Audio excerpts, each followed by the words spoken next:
All right, let's talk about investing. I mean, it can feel so overwhelming, right? Like you're supposed to be fluent in this whole other language right from the get-go. But what if there's a simpler way, a proven path to actually succeed in the long run? Well, today we're going to cut through all that noise and lay it out for you. So let's kick things off with a big question. Okay, let's just get it out there. Why is investing so difficult? I mean, really, if you're feeling this way, I promise it is not just you. This stuff is genuinely hard for a reason, and figuring out why, well, that's the first step to actually getting a handle on it. I want you to think about buying a used car for a second. It's this expensive, complex thing, right? You never really know what you're getting, and let's be honest, you probably don't trust the salesperson one bit. Now, take all of that stress and anxiety and multiply it by 1,000. That's investing. We're not just talking about a car loan here. We're talking about your life savings, your future. So yeah, it's not just a tough decision. It's way, way worse. So why is it so much worse? Well, for starters, you've got thousands of options to choose from. Your goals, they can feel kind of fuzzy. And the worst part, your own brain is basically working against you. That gut instinct, that fear and greed, it's pushing you to make the classic mistake. Buy high, sell low. You're swimming in a sea of information that's mostly just noise. And, oh yeah, on the other side of the trade, there are huge teams of pros who live and breathe this stuff. And you might think, okay, but the pros know what they're doing. Well, get this. There's this guy, Richard Roll, a brilliant academic and a money manager, and he admitted that he tried everything. I mean, every single academic trick, every predictive tool you can imagine. And you know what he said? He said he had yet to make a single nickel from any of those so-called market tricks. So let me ask you, if a guy like that can't beat the market, what chance do the rest of us have? And that realization, the fact that there's no magic bullet, even for the experts, that's when we start wishing for miracles, right? We start looking for some secret shortcut. But that's not how it works. A real successful approach means we have to start thinking differently. We have to learn to invest like adults. You know what I'm talking about. We start believing in these little financial fairies. There's the stock-picking fairy who's going to whisper the name of the next Google right in your ear. Then there's the market timing fairy who knows the exact day to get in and the exact day to get out. And my personal favorite has to be the risk fairy. Oh yeah, she promises you all the juicy returns of the stock market, but with, zero risk. It's a great story, but spoiler alert, these fairies aren't real. And that's the whole point. That's the mindset shift. Adults don't chase fairies. They accept reality. They know they can't control which stock is going to pop or what the market's going to do tomorrow. So instead, they focus. They focus like a laser on the very few but very powerful things they can actually control. So what are those things you can control? Well, it all boils down to a really simple framework. Think of it as the antidote to all that confusion and noise we started with. It's all built on just 3 fundamental rules. Here they are, simple as this. Number 1, diversify. Number 2, don't just follow the crowd. And number 3, control your costs. That's it. Seriously, it's not sexy, it's not going to be the most exciting story you tell your friends, but these 3 things, they are the absolute bedrock of smart investing. Okay, let's dig into rule number 1, diversify. You've heard the saying, don't put all your eggs in one basket, right? Well, this is it. By owning a little bit of a lot of different things, you smooth out the journey. Think about the dot-com crash. If you were all in on tech stocks, you got obliterated. But if you were diversified, the other parts of your portfolio helped soften that blow. It just makes for a much calmer, less heart attack-inducing ride. All right, rule 2. This one is all about human psychology. See, the market runs on 2 big emotions, fear and greed.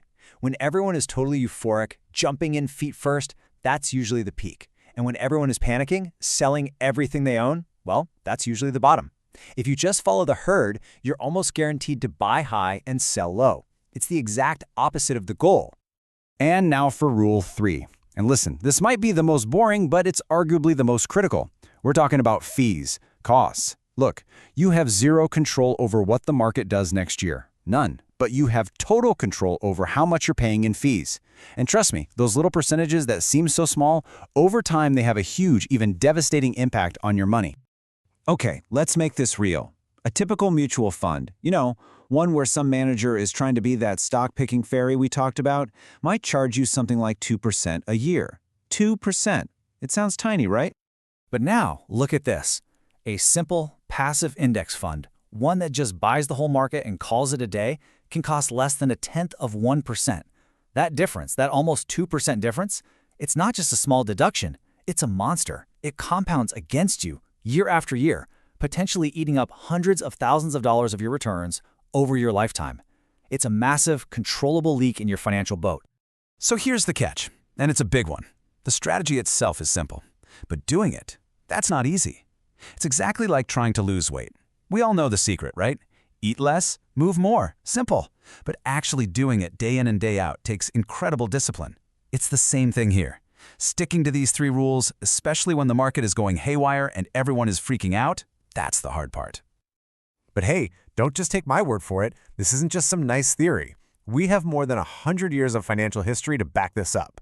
So let's take a look at the single biggest lesson all that data has to teach us about how risk and return really work. Okay, take a look at this. What you're seeing here are the real returns, that's after you take out inflation, for different investments over a really long time. And the pattern couldn't be clearer. Stocks, which are the riskiest, they've given the highest returns. No surprise. Bonds, a bit safer, they're in the middle. And government bills, about as safe as it gets, they've given the lowest returns. It's a perfect staircase. So what does all this history tell us? A few really important things. First, risk and return are 2 sides of the same coin. They're connected at the hip.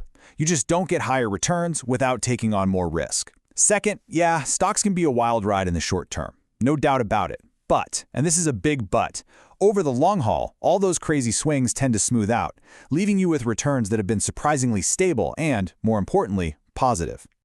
And all of this, it leads us to what is, without a doubt, the single most important decision you're ever going to make as an investor. And I'll tell you right now, it's got nothing to do with picking the next Apple or trying to time the market. It's about taking this lesson from history and putting it into practice. And that big, all-important decision, it's called asset allocation. That's a fancy term for something pretty simple. It's just deciding how to split up your money between the risky stuff, like stocks, and the safer stuff, like bonds. One gives you growth, the other gives you stability. And get this one choice will account for almost all of your results as an investor.